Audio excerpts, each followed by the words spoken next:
4 तारीख को इसी महीने के टंडवा थाना क्षेत्र में सड़क के किनारे एक व्यक्ति की लाश मिली थी, जिसका सर जो है वो किसी मजबूत हथियार से मारकर चकनाचूर कर दिया गया था और उसकी हत्या कर दी गई थी।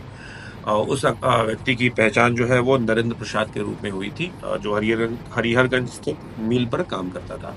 मिल से जब वो वापस लौट रहा था तो उसकी हत्या कर दी गई थी। उसके परिजनों के बयान पर अज्ञात के विरुद्ध यह कांड दर्ज किया गया था और तभी से लगातार टीम जो है हमारी उसने वो कांड के उद्भेदन की कोशिश कर रही थी, लगी हुई थी। ह्यूमन इंटेलिजेंस, टेक्निकल इंटेलिजेंस और बहुत सारी चीज़ों की मदद से हम लोगों ने फाइनली उस केस को भी डिटेक्ट कर लिया है। उस केस में एक श्रवण पासवान की गिरफ्तारी की गई। श्रवण पासवान की गिरफ्तारी के उपरांत उससे पूछताछ किया गया तो उसने अपना अपराध स्वीकारा। उसके द्वारा बताया गया कि उसकी एक पुत्री है जिसकी शादी हो गई है और जब भी वो वापस आती थी तो उक्त मृतक के द्वारा उसके साथ लगातार छेड़छाड़ की जाती थी, जिससे वो बहुत परेशान रहता था और दोनों की पूर्व में भी कई बार लड़ाई हुई थी।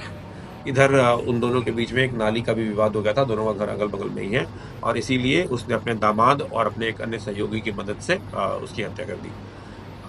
अब उसके दामाद को छोड़कर जो सहयोगी था आकाश कुमार, उसकी गिरफ्तारी कर ली गई है। उसने भी अपना अपराध कबूल कर लिया है। इस तरीके से इस कांड में दो अभियुक्तों की गिरफ्तारी हो गई है। एक का नाम श्रवण कुमार है, दूसरे का नाम आकाश कुमार है।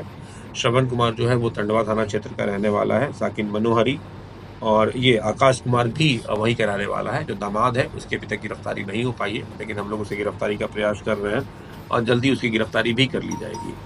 और जिन उपकरणों से इन लोगों ने उसका हत्या की थी, जो एक खंती था, रॉड था और हथौड़ा था, वो तीनों जो है इनकी निशानदेही पर बरामद कर लिया गया है। अब जल्द से जल्द हम उसके दामाद की गिरफ्तारी भी कर लेंगे और उसके बाद इस कांड का भी संपूर्ण उद्भेदन हो जाएगा।